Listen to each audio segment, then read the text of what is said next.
Hi dear. Good evening. ఏం చేస్తున్నావు? That was a nice dress. తిన్నావా?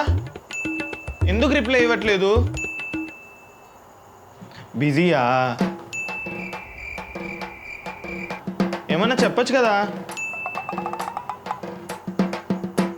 ఆన్లైన్లో ఉండి ఎందుకు రిప్లై ఇవ్వట్లేదు? Please reply, please reply, please reply.